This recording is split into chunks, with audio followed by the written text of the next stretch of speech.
They sold children like cattle until one widow paid in silver and swore by the bones of the West, "You split these boys, you'll answer to me." Before the sun rose over Cedar Flats, the crowd was already howling bids. Two muddy, barefoot boys stood side by side, burlap sacks over their heads, forced onto the block like cattle. A woman paused as a desperate voice cried out, "Please, sir, don't split us up." In a world that sold children like mules, sometimes the smallest plea could break the coldest heart and spark a promise that would change 3 lives forever. Mud had already soaked through most folks' boots before sunrise, and the sound of men shouting numbers rolled out across the Cedar Flats like thunder looking for somewhere to break. In the middle of all that racket, 2 boys stood shoulder to shoulder on a plank laid over the muck. Their wrists were tied, but only half-hearted, like whoever did the job couldn't be bothered to make a proper knot. The sacks on their heads smelled of old grain and sweat. One boy trembled, one tried not to. A cough cut through the crowd. 10 cents for the bigger one." The voice was rough, whiskey-stained, and carried the kind of authority that makes a man look away from his own shoes. No one bothered to ask the boys their names. Not one soul. The sack slid off the taller boy's head first. Freckles ran down his nose like a trail of spilled coffee, and his eyes were the color of riverstone before a storm. Folks always called them twins, but Eli was younger, barely 8, small for his age, cheeks hollowed by more hunger than sleep. His brother Abel, 9, stood with his chin up and fists balled, like maybe if he stood still enough, no one would see the way he shook. A woman, all in dark, pushed forward from the back. Her scarf was pulled so tight you could barely see her face, but she walked the way only someone who'd buried more than one person could walk. Careful and quiet, but not afraid of the world looking on. She handed a folded slip of paper to the auction runner, nodded toward the older boy. The man grunted, smudged a line in his ledger, then reached to grab Abel by the shoulder. The little one, Eli, snapped like a pup in a storm. He lurched forward, hands out, voice so raw it made even the meanest men pause. "Please, sir, don't split us up." His words fell out sharp and wild, like a coyote's last howl before the dogs catch up. Folks shuffled, coughed, turned their backs. Only the woman stood still, staring at the boys, her knuckles gone white around that paper. For a second, the world held its breath. The sky hung low and dirty. Somewhere, a raven cawed. The woman stepped past the auction man, ignoring the glares and whispers. She pulled the sack off Eli's head herself, knelt in the mud, and looked at both boys. Really looked, the way nobody had in a long, long while. Abel blinked, eyes glossy and wide. Eli's breath hitched, still half blind from the dark. She didn't speak at first, just stood, squared her shoulders, and turned to the auction runner. Her voice, when it came, was cold as a January wind blowing off the Sangre foothills. "Both." She didn't haggle, didn't wait for the price. She dropped another silver dollar in the man's palm and took the slip of paper back. The man shrugged, pocketed the coin, and moved on to the next lot like nothing had happened at all. The crowd went quiet just for a moment. You could hear the drip of rain off the tent canvas and the rattle of chains in a wagon somewhere behind the stock pens. The woman, Abby Kane, though nobody called her by her first name if they could help it, rested a rough hand on each boy's shoulder. "Let's go," she said softer than the wind. Eli took Abel's hand before either could change their mind. The mud clung to their bare feet, but they kept moving, heads down, following Abby through the mess of cattle buyers, tin peddlers, and hungry-eyed men who watched too long and said nothing. As they walked away from the square, one man at the edge of the crowd, a stranger with a sharp hat and boots that never saw mud, tilted his head and followed them with his eyes. He said nothing, but he didn't look away. In that moment, the sun pushed through a break in the clouds, painting everything in a hard, silver light.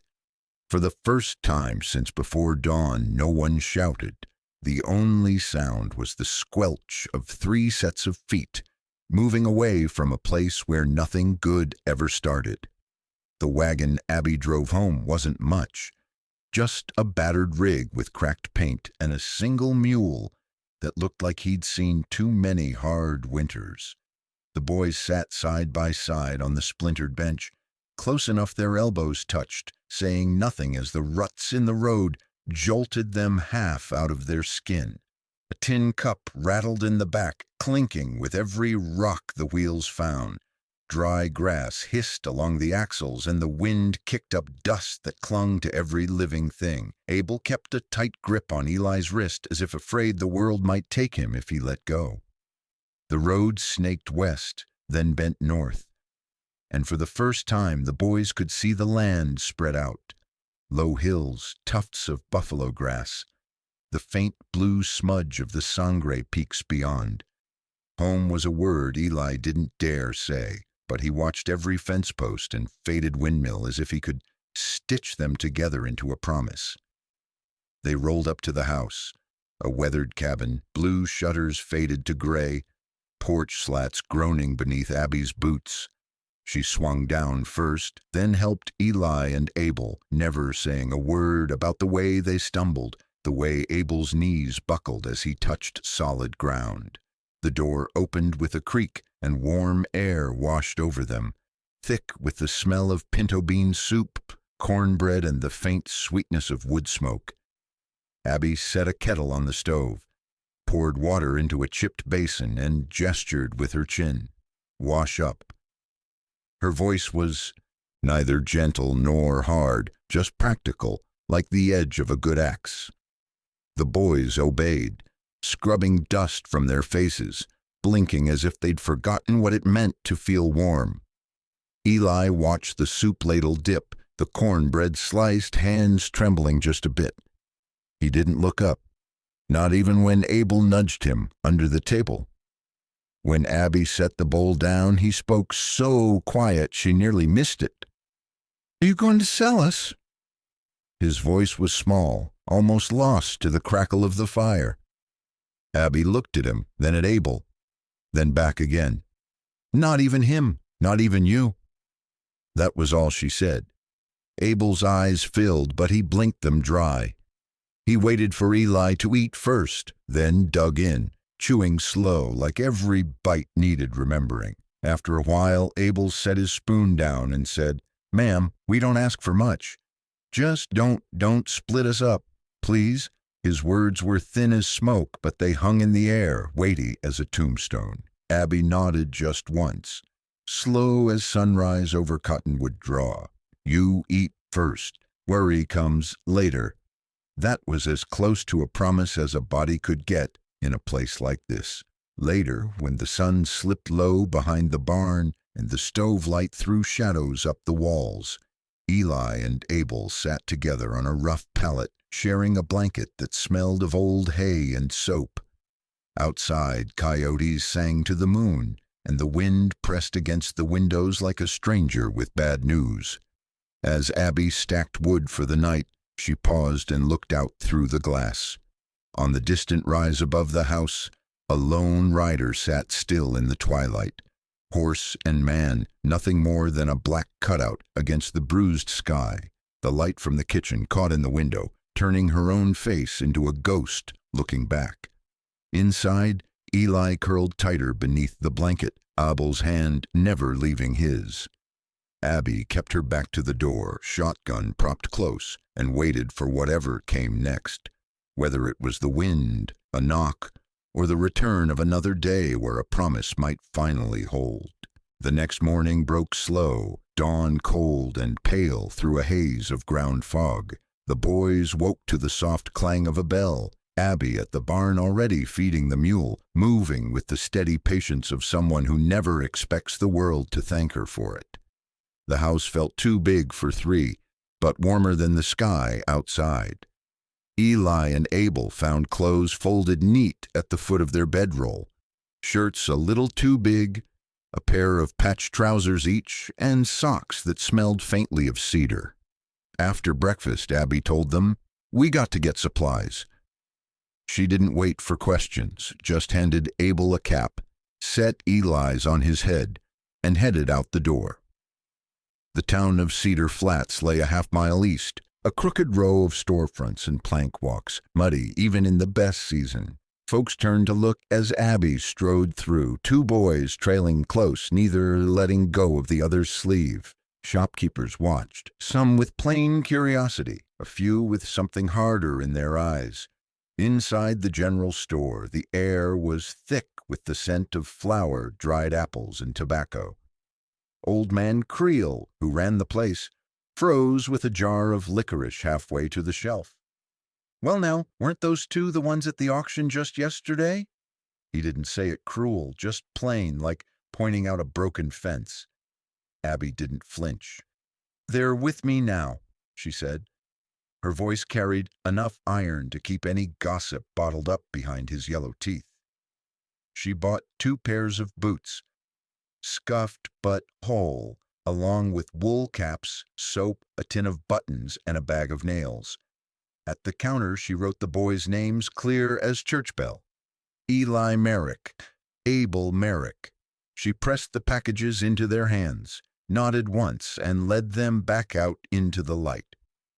On the road home, Eli struggled to walk in boots, stiff as planks, but he wouldn't take them off, not for all the world.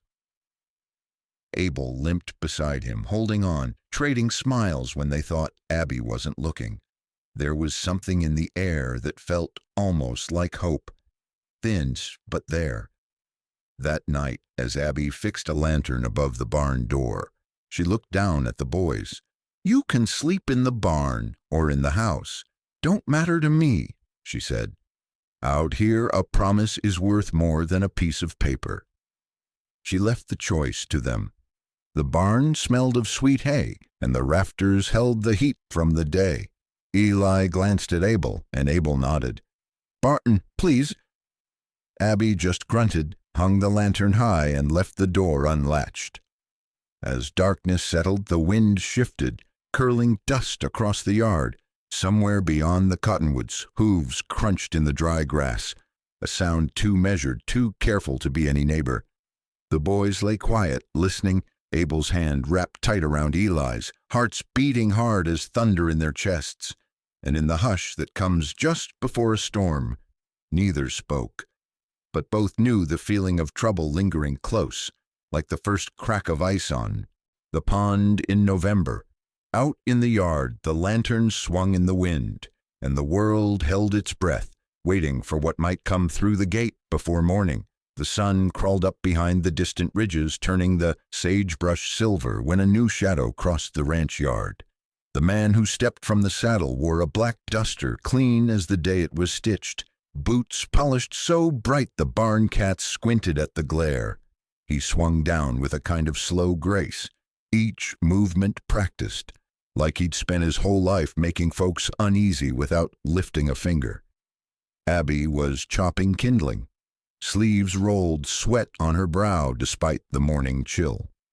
She didn't look up until the man cleared his throat and touched the brim of his hat. "Morning, ma'am," he said, his voice silk stretched tight over wire. "Name's Crawford Hale. I handle matters for the Cedar Flats auction house." He smiled, but it didn't reach his eyes. "Seems there's been a paperwork mix-up regarding the 2 boys you picked up yesterday. Unfortunate oversight. They were promised to another party, a late bidder, important man. I'm here to sort it, nothing more." Abby set her axe down, slow, eyeing the barn, the boys' shadows moving behind loose boards. "I got a receipt, paid in full." Her tone was flat, even like a riverbed in drought. Hale shrugged, drawing out a folded sheet from his breast pocket. "I got orders, too, official ones. Law says—" He waved the paper in the air like a flag. Down by the creek, 2 handlers in gray hats sat their horses, eyes fixed on the house. "Law?" Abby's hand closed around the handle of her axe. "Law don't come to my door with a pack of dogs."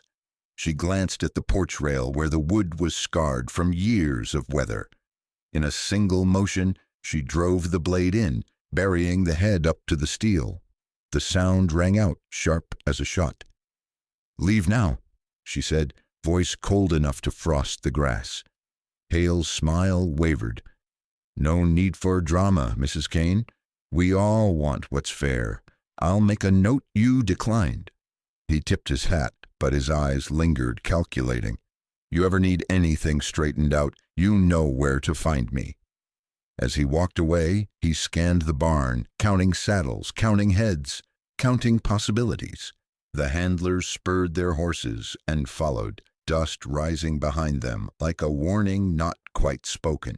Inside the barn, Eli watched through a crack in the wall, breath held, heart pounding against Abel's arm.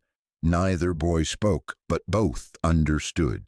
Some men wore their dirt on the outside, some polished it to a shine. Out by the porch, Abby pulled the axe free and wiped the blade on her jeans. She stared at the ruts in the road where Hale had come and gone, gaze hard as flint. She didn't say a word when she came back inside, just set her jaw, poured herself a cup of coffee and watched the horizon as if waiting for a storm she knew would come. That night, the wind picked up, rattling the shutters and making the lantern in the barn sway like a ghost. Somewhere out past the cottonwoods an owl called, and the boys lay awake, listening for hooves that might return, for voices in the dark with names they didn't want to know. The world had changed in ways only grown folks could sense. A balance shifted, a warning sent, and no promise the next morning would bring peace. The warning came before the sun had burned the mist off the grass. A single knock, hard, then silent. Abby opened the door to find Sheriff Baylor on the porch, broad as a barn and twice as stubborn, badge shining from his coat like a silver cold sore. 2 deputies waited at the gate, eyes darting from the barn to the house, hands never far from their sidearms. "Mrs. Kane," Baylor said, voice heavy with a kind of practiced sympathy that made her jaw ache. "Got orders from the county and a writ from Brewer's Hill. There's a motion to move those 2 boys to the holding estate by sundown.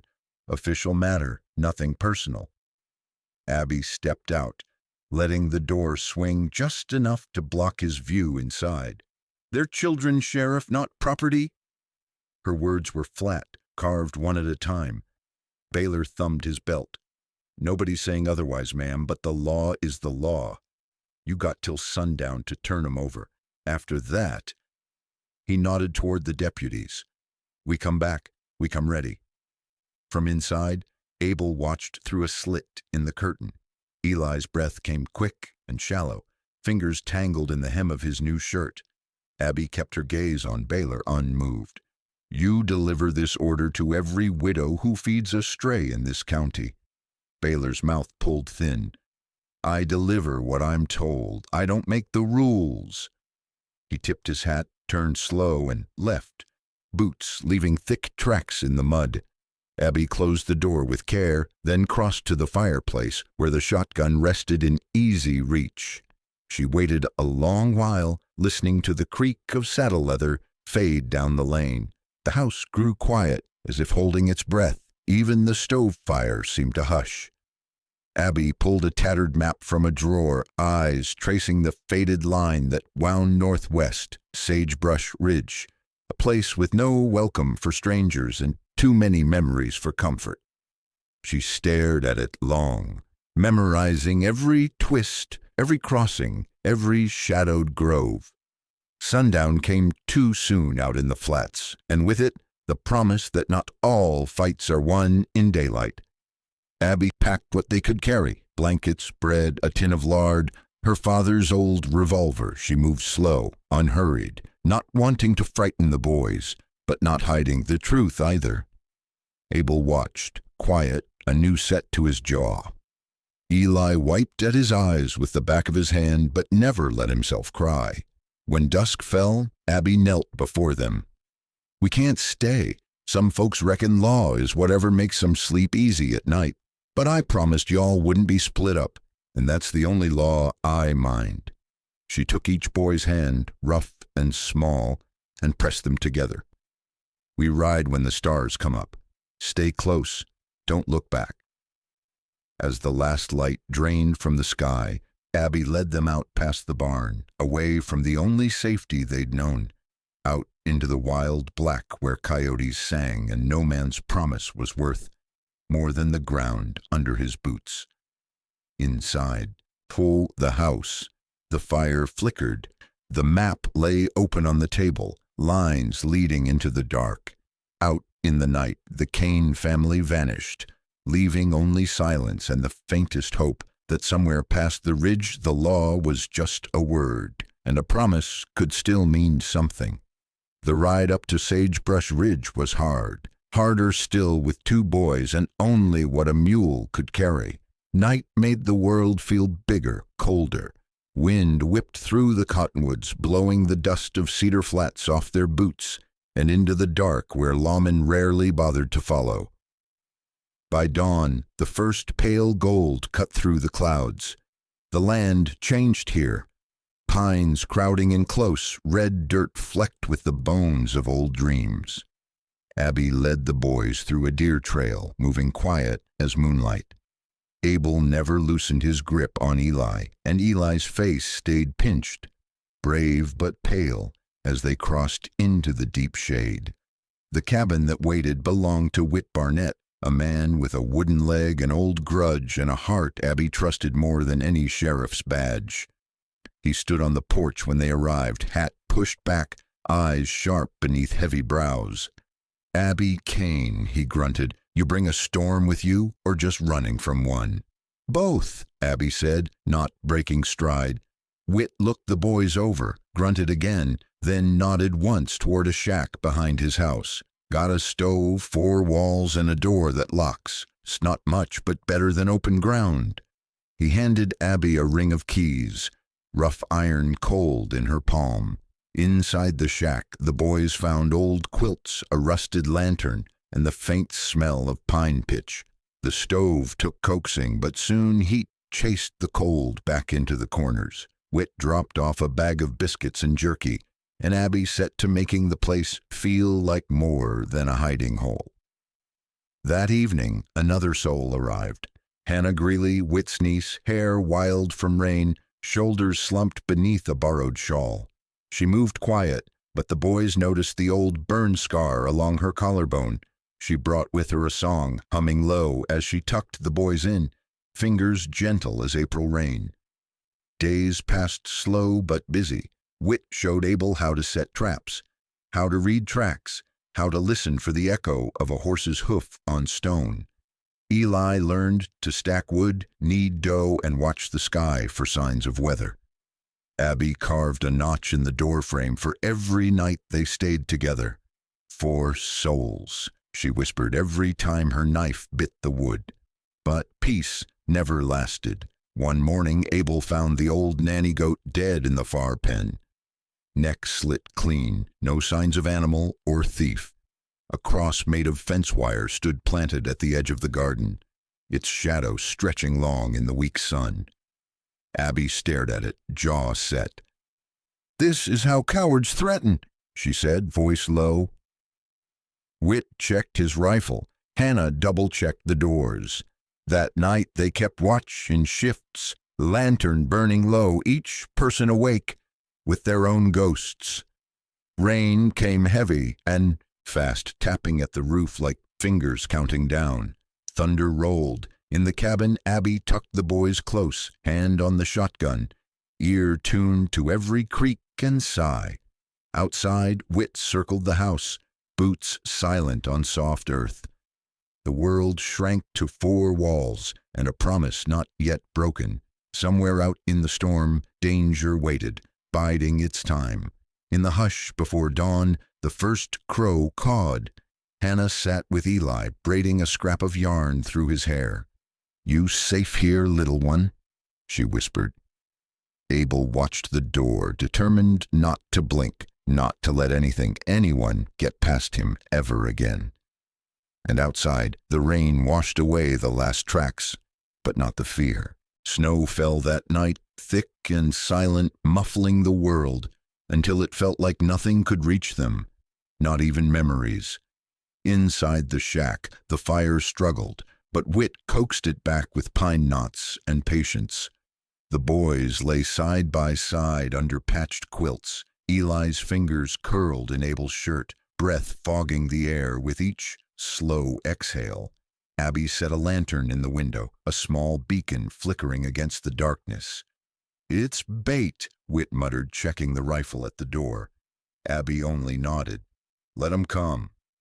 Near midnight the wind died, leaving a quiet too heavy for comfort. In the clearing below, the crunch of hooves broke the stillness. 4 riders moving slow, careful. One led a wagon, and in the bed sat an iron cage, empty but waiting. The man in front, Crawford Hale, climbed down, coat snapping behind him like a warning. His smile was cold as the night. "You got something of mine, Abby Kane?" he called. "I don't take kindly to thieves." Abby stepped onto the porch, shotgun in her arms, shoulders squared to the cold. "You got a cage and a story, Mr. Hale, but you don't have a claim on anyone here." Hale's laugh was thin, swallowed by the wind.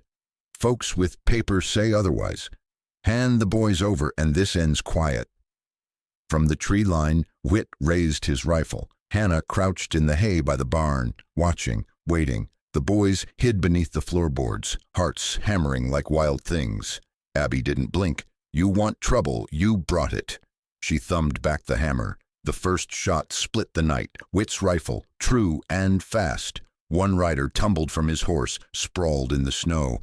The others scattered, shouts rising. Hannah leapt from cover, swinging a length of oak at another, knocking him flat before he could fire. Hale dove behind the wagon, pistol drawn. Abby's shotgun boomed, tearing through the sleeve of his coat, blood blooming dark. "You don't get to leave breathing," she called, voice flat as stone. Hale scrambled, panic twisting his face. "You don't want to do this, Abby. I got men, real law coming." "You already had your chance." Abby fired again. The blast echoed through the pines, and Hale crumpled to the ground, unmoving. Snow drifted down, covering blood, covering bodies. The world was quiet except for the labored breathing of those still standing. Whit limped from the shadows, face grim. Hannah pressed a shaking hand to her ribs, but she smiled. A quick, tired thing. Abby lowered her shotgun, walked to the wagon, and kicked open the cage door. "Not today," she whispered. She turned back to the boys, who crawled out, eyes wide and shining in the lantern light. They said nothing. There was nothing to say. In that hush, only the promise remained. A promise kept by steel, by courage, and by the thin thread that bound them together, family not by blood, but by battle. And in the wind that followed, a warning lingered. The world would not forget, and the law would not forgive. But for one night, the shack on Sagebrush Ridge held all the hope and sorrow the heart could bear. Snow still covered the ridge when the world tried to right itself, but gossip rode faster than any storm. By sunrise, word of the gunfight had reached town. A woman shooting men, a stranger dead in the snow, twins rescued from a fate no one spoke of in daylight. Sheriff Baylor showed up at the edge of the ridge. 2 deputies riding close, hands near their guns, but eyes avoiding Abby's. He didn't come angry, just tired, like a man who knew how little his badge meant out here. Abby stood on the porch, the boys behind her, Whit leaning in the doorway, silent and steady. "Morning, Sheriff," Abby called. She didn't invite him in. Baylor dismounted, brushing frost from his hat. "Heard there was trouble last night, bodies in the brush. Folks say you're harboring dangerous people." His voice was flat, worn down by years of dust and regret.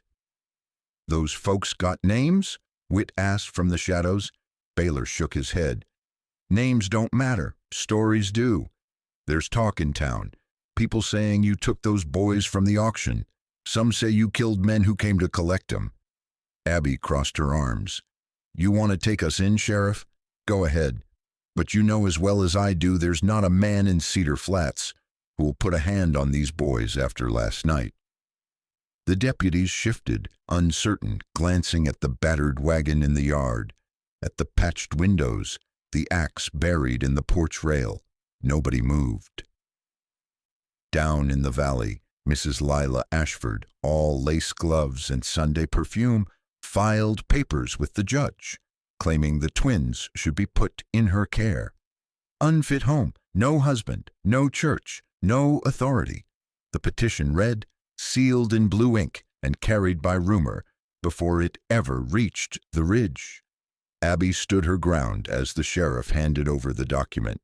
"Official word, Mrs. Kane," he muttered, almost apologetic. "You'll need to answer this in town, or leave before they send men who ain't so reasonable." Abby took the paper without a word. In the house, the boys watched, understanding every bit without a grown soul having to explain. Whit moved to the window, checking the woods. Hannah sat quiet by the stove, humming under her breath, fingers tracing the scar on her shoulder. Later that night, as the fire burned low and the ridge turned cold again, Abby made her choice. She packed the barest things: blankets, jerky, a tin of matches, the boys' boots. She left the axe in the rail, a mark and a message, and knelt beside Abel and Eli as they stared up, half afraid and half relieved. "We don't run because we're guilty," she said, voice raw. "We run because sometimes the world won't let a promise stand still." And in that hush, as the last coals glowed, the Kane family prepared to vanish again, knowing that sometimes home was nothing more than the people you'd bleed for and the promise you'd never break no matter how far you had to go. They left Sagebrush Ridge at sundown, slipping through the last light like ghosts who knew the land better than any map could tell. The mule groaned under the weight of the wagon, every wheel creaking louder than a gunshot on that narrow canyon road. Whit rode point, eyes sharp, shotgun propped across his lap. Hannah bundled herself in a patched blanket, lips pale, her breath coming thin and hard. Abby drove, hands stiff on the reins, heart pounding for every sound behind them. Abel and Eli crouched low beneath a tarp, watching the world change through cracks in the wood. Rock walls rose on either side, shadows swallowing the trail behind.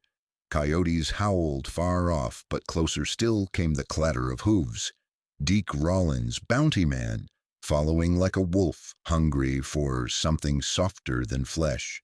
Campfires flickered in the valley below, just out of reach. Whit saw them first, jerking the mule to the left, forcing the wagon onto a side path, barely wider than a grave. The first shot came sharp, biting, chipping stone from the canyon wall. "Down!" Whit shouted. Abby threw herself across the boys as the wagon bucked, Hannah bracing with a cry as pain lanced through her twisted leg. Deke's voice echoed down from the bluff. "You ain't their kin, Abby. Hand 'em over. Nobody gets hurt but you." Another bullet ripped through the canvas, close enough to whistle past Eli's ear. Whit swung the shotgun up, aiming at the flash in the rocks. He fired twice. One man toppled, rolling into sage, a second crawling off with blood in his boots. Deke's hat vanished behind a boulder, the shots stopping as quick as they started. Silence then, but it was a silence packed with threat, pressed tight as snow before a thaw. Abby didn't wait for dawn. With Whit and Hannah, she dragged the boys out, carrying only what they could shoulder, every footstep muffled by the fresh fall. They moved through pines and shadows, away from the canyon, aiming for a trapper's shack Whit remembered from winters past. The shack was half collapsed, but the roof held. Smoke rose from a cracked chimney, smelling of old grease and pine tar. Inside, the four huddled close, sharing warmth and fear. Outside, the storm built, wind howling, erasing any sign they'd ever been on the ridge. Before sunrise, Abby found a letter pinned to the door with a hunting knife. "You can't run forever," it read, the handwriting hard and tight, like a jaw set for violence. She stared at the words, then burned the letter in the stove, watching the flames eat the threat. The ashes scattered, but the message lingered heavy as the snow on the roof.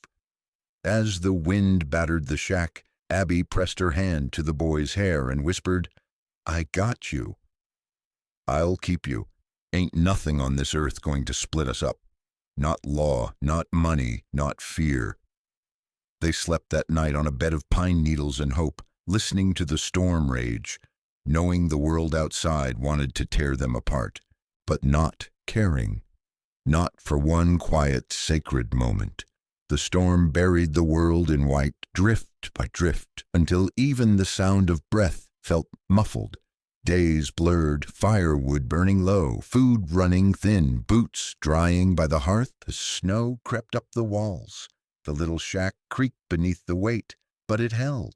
Inside, the family made do.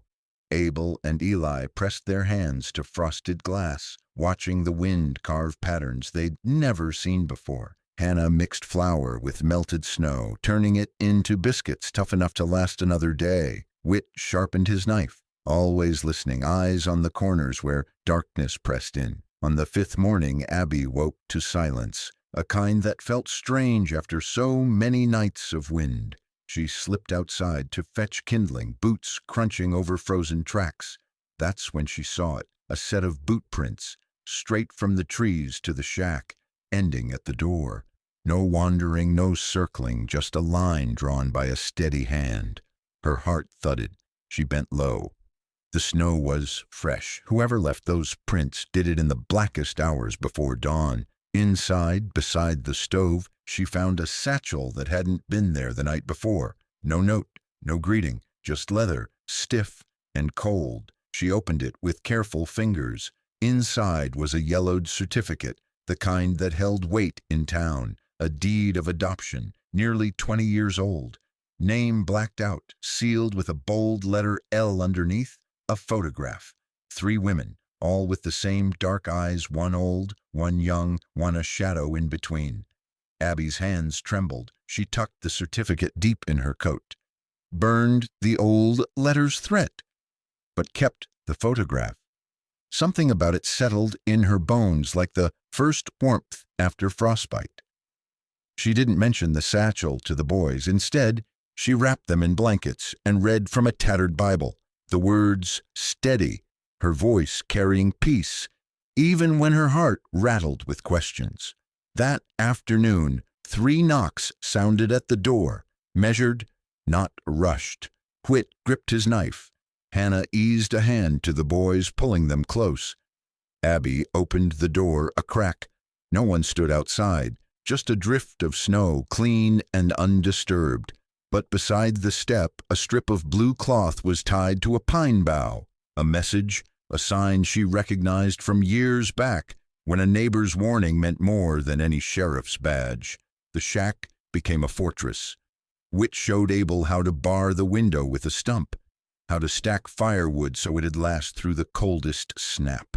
Eli carved a deer from a scrap of pine, painting its nose with soot from the stove.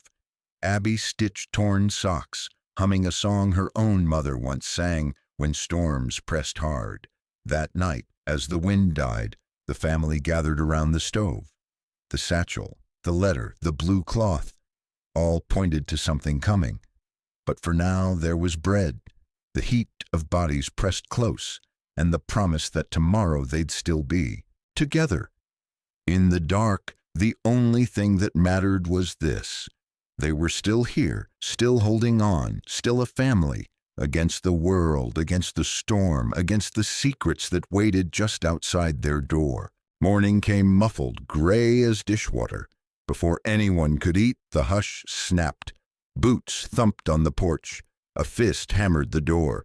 Whit jerked the latch, knife ready, but Abby waved him down and opened up with her shotgun hidden behind her skirt. 3 men crowded the doorway, faces half wild, one with a fresh scar running from chin to ear. The biggest lunged, grabbing Eli by the collar, yanking the boy halfway off his feet. Abel howled, leaping after, but slipped on the icy floorboards. In a blink, chaos. Whit tackled the nearest man. Hannah swept a pan across the head of the third, metal ringing loud enough to wake the crows. Abby raised her shotgun, hands steady. "Let the boy go," she said, voice level as a plumb line. The big man hesitated, eyeing her, then dropped Eli hard. Eli scrambled back, clutching Abel, both boys pale and shaking but alive. One of the men lay stunned, bleeding from the ear. The third bolted out the door, boots churning snow. On the downed man, Abby found no badge, no papers, only a slip of oilskin with a map of the area and the name Kane scrawled across it. Inside, the air thinned with fear and memory. Whit barred the door, chest heaving. Hannah rocked Eli, murmuring, "You're all right now, sweetheart. You're safe." As quiet settled, Abby stared into the coals, mind drifting back. Years ago, a courthouse door, her own little brother torn from her arms. The judge, unmoved. She broke him out that same night, running through the woods till her feet bled. He died a winter later, fever burning the last of hope from her bones. Since then, silence had been her only company, every promise a debt unpaid. She looked at the boys, Abel's arm around Eli, the two pressed together so close she could barely tell where one stopped and the other began. "We can't stay here," she said, the words tasting of iron.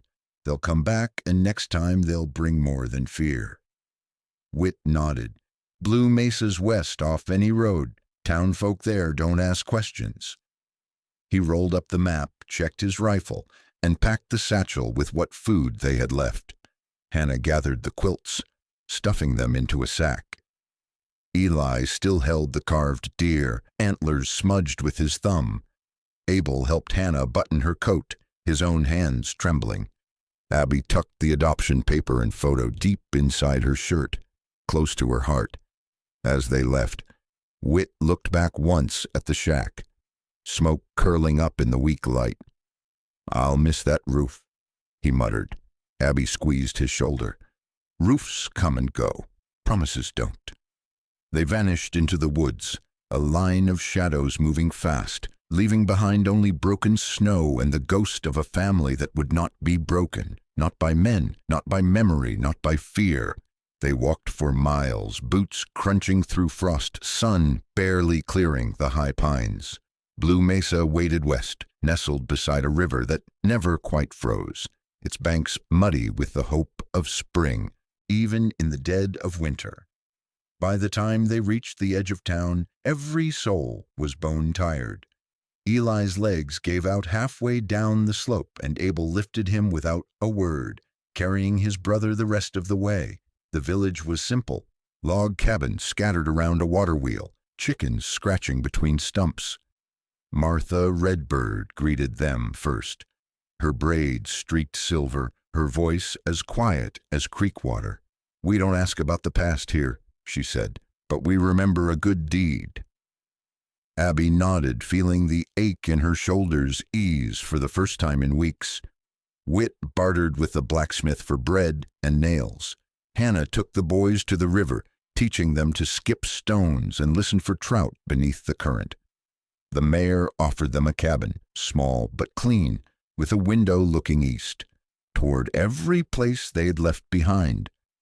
Abel and Eli dragged a mattress to the floor, sharing a threadbare quilt, laughing at how their feet stuck out the bottom. Hannah painted their names on a pine board and nailed it above the door, "Merrick Home." That first week, Abby taught the boys their letters, kneeling in the dirt, tracing each one in the frost. Abel wrote Merrick, crooked but proud. Eli drew the deer he'd carved, hanging it by a string from the rafters. Martha brought sage tea that smelled of rain, and the boys sang with her in the evenings, voices uncertain but growing stronger. Now and then, strangers passed through the far edge of the woods, a tall man watching from the trees, a rider pausing at the water wheel. Each time Abby felt her chest tighten, but no one ever crossed the line into town. The people of Blue Mesa watched too, silent, their own stories hidden behind weathered faces. One morning a letter arrived. No name, just "You did right" in a hand Abby remembered from the satchel. She buried it beneath the floor, keeping only the hope it carried. Yet word drifted in, colder than any wind. Mrs. Lila Ashford was stirring trouble back in Cedar Flats, organizing a committee to reclaim lost children. Her money and name carried weight, and rumor ran faster than any rider. Abby heard whispers of court orders, new sheriffs, and judges, with no time for promises made outside the law. Still, life pressed on. Whit fixed the blacksmith's roof. Hannah nursed a family through fever. Martha taught the boys to dig wild onions and listen for the stories the wind carried. For a while, it almost felt safe. Almost felt like the worst was over. But scars run deeper than winter, and peace never lasted long for those who carried too much hope. The day of reckoning arrived on the heels of a late frost, when the hills were just beginning to soften and the world looked ready for a new start. The whole village gathered at the community hall, rough-hewn logs, a stove roaring in the center, benches creaking beneath the weight of neighbors and secrets. Mrs. Lila Ashford arrived in a carriage, her gloves pristine, her hair perfect, as if winter wind dared not touch her. She brought with her a preacher, all fire and brimstone, and Deke Rollins, his gun hung low on his hip and his eyes sharp as barbed wire. The mayor called the meeting to order, his voice quiet but carrying through the room. "We're here to decide what becomes of Abel and Eli Merrick," he said. "Anyone with a stake, speak now." Lila stood, her words sweet as syrup and cold as snow. "The boys have no papers, no proper home. This woman," she nodded toward Abby, "has no husband, no standing in church, no authority in law. They need structure, not charity." Abby didn't argue. Instead, she placed 3 things on the table: a tin cup, one of the boys' boots, and a pine board with their names carved deep. Whit stood behind her, arms folded, eyes daring anyone to step forward. Hannah took her place beside the boys, her scar uncovered, gaze clear. The preacher thundered about order and obedience, but Martha Redbird stood next, her voice steady as the mesa stone. "A child is kept by the one who feeds them, teaches them, and keeps their word. Law's only as good as the hands that hold it." Lila's voice faltered. Deke shifted in the doorway, but his hand never left his gun. Hannah spoke last, just a few words. "They're not orphans, they're family. I've seen brands burned into skin and kindness mended over bone. You call this a hearing, but it's really a choice. What matters more, paper or promise?" The mayor asked for a show of hands. Every palm went up, one after another, even Deke's, though he wouldn't meet Abby's eye. The vote was swift, and no one spoke against it.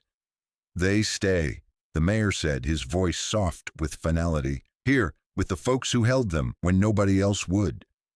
Outside, the sky turned soft, blue edging out the gray, but as the meeting broke up, Abby saw Deke slip out, a warning in the set of his shoulders.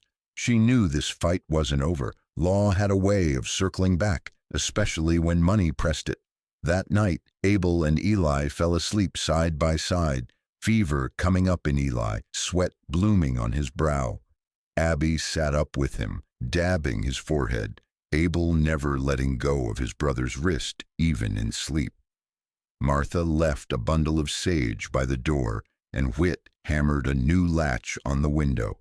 Hannah sang a song older than memory, her voice carrying through the dark, stitching the family together for one more night. In the hush that followed, the fear returned. Abby sat at the boy's bedside, listening to the wind, knowing peace was always borrowed, and morning always carried the threat of change. Spring crept into Blue Mesa, slow, reluctant, snow melting in ragged patches along the fence lines, new grass poking through mud. The river ran high, swollen with thaw, and everywhere in town, laundry flapped in the wind, shirts and socks tiny and patched, hope made visible by hands that refused to let go. Inside the Merrick cabin, Eli's fever finally broke, leaving him weak but smiling, eyes clearer than the sky outside. Abel kept his hand on Eli's wrist, even in sleep, as if to hold his brother in this world by sheer will. Abby sat at the table, pouring coffee so strong it could stand up on its own, hands steady now that the worst had passed. Whit hammered new hinges on the door, pausing now and then to watch the boys chase sunlight from window to window. Hannah hummed by the stove, stirring cornmeal into cakes, her voice so low it felt more like memory than song. Martha Redbird dropped by, silent as shadow, leaving a ring of sage on the table, a blessing without a word. One morning a stranger rode into Blue Mesa, broad-shouldered, face creased by sun, boots muddy clear to the knees. He stopped at Whit's forge, asked about a plow, then pointed across the yard to the Merrick cabin. "Them your kids?" he asked Abby, who wiped her hands and met his gaze square. She looked through the window where Abel and Eli knelt in the dirt, planting seeds side by side, sharing an old tin can for a shovel. "They're mine," she said, voice flat, final. The stranger tipped his hat, said nothing more, and rode on. Weeks spun past, days bright as polished copper, nights gentle, thick with the scent of wet earth. The boys built a new chicken coop, Abel hammering nails crooked, Eli laughing until he got the hang of it. Whit showed them how to sand the boards smooth so no bird would bleed. Eli's fever faded, leaving only the hunger that comes with growing strong again. He ate everything Hannah put before him, smearing honey on hot cakes, grinning through every bite. Abby found herself smiling, too, rare and shy, but real as the sun. They hung the boys' first drawing on the cabin wall. A crooked house under a blazing yellow sun, stick figures holding hands, home scrawled beneath. Sometimes when dusk settled soft, Abby would find Abel standing by the window, Eli asleep on his shoulder, the world quiet except for the wind threading through the grass. Blue Mesa kept its promise. No deputies came, no letters bearing threats. Mrs. Ashford's voice faded. Deke Rollins drifted on to other trouble. Martha's sage dried on the table, carrying a whisper of blessing every time the wind stirred. When someone asked, "They yours, Abby?" she would nod, slow and sure. "They're staying," she'd say, nothing fancy, nothing more. And sometimes, as night pressed in, she'd sit on the porch, shotgun resting easy, coffee steaming in her hand, and listen to the sounds of two boys breathing easy in the dark. "I won't leave," she'd whisper, voice lost to the wind, promise settling deep as roots. In the hush after the storm, the smallest things told the biggest truths. A battered boot by the door, a cup left out for morning, the gentle creak of a rocking chair, and laughter in the rafters where sorrow used to live. The river would rise and fall. The wind would come and go. But the family they'd built, names carved in wood, memories stitched into the walls, promises spoken and unspoken, would stay. And that, in the end, was all that mattered.